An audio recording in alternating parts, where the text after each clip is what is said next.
Hey guys, it's Josiah here, back again with another video. Right? Today I'm going to be discussing what you need to know before starting a lead generation agency, SMMA. Right? And if you don't know who I am, my name is Josiah. People call me Jozy. I've started my own lead generation agency back in 2023. I scaled it up to $50,000 per month in under 90 days. Before that, I used to work in the agency field. Also used to work in property as well. Got figured by two eight-figure agency owners. And right now we've helped over 70 marketing agencies build out their client acquisition and scale their agency past $10,000 per month. Here's just some proof that I know what I'm talking about. Drove on $10,000. Thomas, we added an extra $28,000 in 30 days. And then John, we added $20,000 in 5 months. Okay, so I'm going to be this year teaching you all you need to know before going in, starting your lead generation agency, getting clients, delivering for clients. And these are things I wish I would have known before actually opening up the business and everything. So without further ado, let's get into the meat. So the first thing is creating an offer. The biggest thing I'll say is just pick a hungry market, right? Like some people who actually are actively looking for your offer, and there's like a phrase that says like you can't create desire, but it's very hard to. I rather just look where the desire is and just go into the middle and just get in the way of the flow of money, the flow of desire, right? Another thing is conducting market research to find out the desired outcomes and pain points of the niche. A lot of people don't do this, which is so weird. It's so like odd to me that people like just make scripts, make claims without actually understanding the niche and what they're going through and the pains of the niche. So do market research, listen to our competitor case studies, and then also, of course, speak to the niche as well to find out what they're currently struggling with and what do they not like about other agencies that they're working with. And then you can come in and kind of find a niche for yourself. In terms of the offer formula, we kind of package this and verbalize this in an offer formula, which is basically we help niche get desired outcomes in time without paying with a guarantee. Now, the guarantee is optional. If you want to use it, you can. I suggest using it if you don't really have anything to stand on. If you don't have any case studies, use it. It's just a risk reversal. But yeah, it essentially helps get eyeballs to your business and helps lower the risk of them working with you. Right. The next thing is configuring your landing page and your social profiles to match your offer in your niche. Right. So when your niche looks at your LinkedIn, your Instagram, your landing page, your website, does it scream out that you help them or does it scream out that you're generic? Right. Because remember, people buy outcomes, they don't buy services. And that way, if you display the outcome, display your offer formula to your niche, not only are they're going to resonate more with them, but they're going to be more likely to book a call with you and to essentially buy your service, right? The next thing is getting clients. Now, getting clients, of course, could be a whole video itself, like could be thousands of videos itself. But the main thing that I would say, just to keep things simple, is to set up your email infrastructure. So set up your domains, your emails, set up your instantly and smart lead software. So then you can, of course, send emails, start warming them up, and also start scraping leads via Apollo. Now, the biggest thing I would say is that I would say like the email infrastructure is basically the easiest part. The hardest part is to make sure that you actually have the great foundation, a good offer that people want, and to target people who actually are actively looking and can actually afford what you're selling, right? So once you've kind of started warming up your emails, you're going to start scraping your leads. I suggest if you're a beginner, just use Apollo for the meantime. And then once you start getting more kind of like experience, then move over to other softwares, Ocean, Export List, XYZ, right? I'll start with Apollo because it's very simple to use. I'll make a video on how to use that as well. And then go over to other platforms and other lead generation websites. The next thing is start writing your copy. Now, with the copy, it's very, very simple that you write. The copy is basically like this. So it's like it's intro, offer, case studies, and then call to action, right? Call to action means would you like to learn more information? Would you be open to scheduling a call? Are you free this time next week, etc. Very like the copy is so simple. Like don't ever overcomplicate the copy, right? Because the hardest thing to do is to actually get the offer right and the targeting right. The copy is just like very simple. Majority of the people that I've run campaigns, they're all using the similar framework, similar copy style. but the thing that sets people apart is their offer and who they're targeting.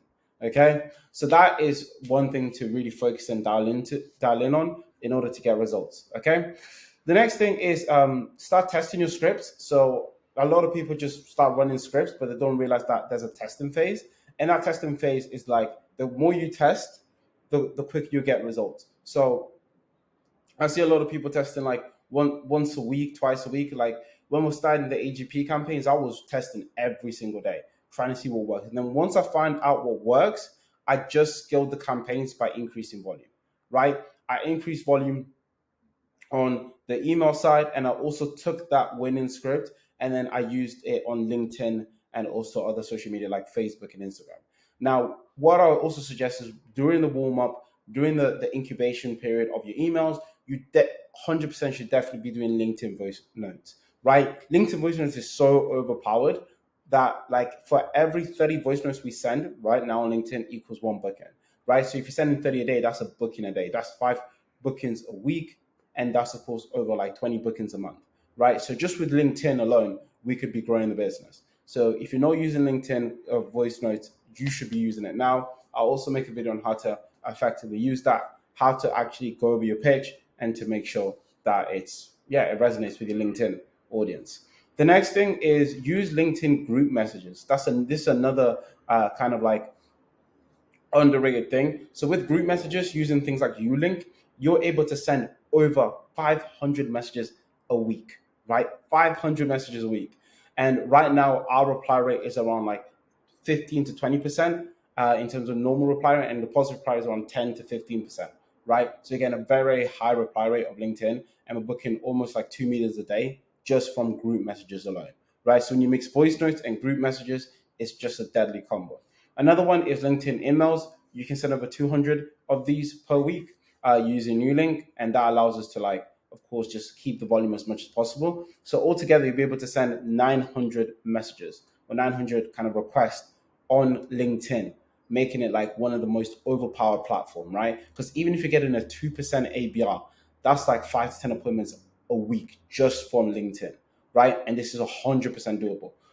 Right now, we're booking nearly like 5 appointments per day on LinkedIn. So I would 100% advise anyone to start on LinkedIn first, especially during the warm up period of your emails. But then once you have your emails, start scaling both of them up. Okay. Now the next thing is set up calendar reminders to for of which prospects show up to a call in, and it basically reminds prospect to jump on a call, because a lot of people are so busy these days that if you don't remind them constantly that you have a call booked with them, they're just not going to show up, and that's going to waste your time. It's not going to help them solve their problems, and it's not going to help like you grow your business. So 100% recommend having calendar reminders to help prospects show up. The next one is use the closer sales process. So Alex and Mosey came up with this. Now we've been using it in our sales process since forever. The reason why is that like a lot of people, they'll jump on a call and they won't know how to basically lead the call into a close. They will just be like doing some weird stuff, talking about someone's parents' university, some BS, in my opinion. You need to have a framework so that you can help the prospect make a decision by the end of the call, right? And that's the most important thing. So the prospect to make a decision whether to carry on and work with you, or to say, hey, this isn't a good fit, and then they carry on with their life. Okay. So what the closer framework looks like is clarify why they're there, label the problem, sell the vacation, explain away the concerns, and reinforce the decision. Okay. And having basically a framework to help you sell is going to help you so much, especially when the call goes out of line and it's like a weird place, to bring it back and kind of have like a straight line principle where you basically just you lead the prospect down a straight line to the close. And whenever they try to kind of go away from it or navigate away from it, you kind of bring them back and then close the deal. Right. So 100% recommend you guys implement this into your sales process if you don't have one already. Right. And next thing is delivering. Now, like I said, delivering could be another topic itself. However, I'm going to give you the key takeaways for you to implement as you're delivering for clients. So number one, use an in-depth onboarding form where you ask them about basically their niche, their offer. Keep it mainly the main things that you need. So niche, offer, case studies is kind of the main things that you need to make, so to basically fulfill for the client. but you want to make sure that you follow up on them and get as specific as possible. So you need to understand their service as much as you do, allowing you to create the best copy. Okay. So having also onboarding training for the client that allows them to learn more about your business and your service. Right. A lot of people, they'll get a new client on, and the client will ask them so many questions, bombard them with questions, right? And they'll be like, "What's going on?" They'll wake up to Slack, question, question, question. But it could all be avoided if you answer all of them questions up front, because there's only a certain amount of questions a person can ask about your service. So what you do is look at your service, get all the other questions that you've been asked again and again, put it into a sheet, and just do a Loom video of you walking over it and basically just explaining it to the prospect, now, or to the client. And this will save you, oh my God, so much time, because the client will know about your service, will actually understand what you're doing, and will not be kind of like a novice or beginner while you're working with them, right? Another thing is also having an onboarding checklist for yourself and the team, right? So you want to be thinking ahead of time. What do I need to do in each stage in order to launch the client and get them onboarded? And you want to have a checklist for yourself that you make sure all the stones have been turned, and you've actually can fulfill for that client, and essentially set them up the right way from the start. Okay, so what does that look like in the lead generation sense? Is setting up emails and LinkedIn infrastructure. What I would suggest as well, if you're a bit more experienced, is to get pre-warmed accounts to save clients time. So you have pre-warmed accounts that are basically generic accounts, for example, like agencyacquisition.com or agencygetbookings.com, right? That's like a domain that you could use. And then for when the client comes in, you just boom, set them up and start sending emails straight away. And that way, that once the email accounts start warming, between the warming period of their email accounts, you can then start getting some initial results, right? Also, you can tell them to do LinkedIn voice notes as well, or set up their LinkedIn group message to get them initial results, right?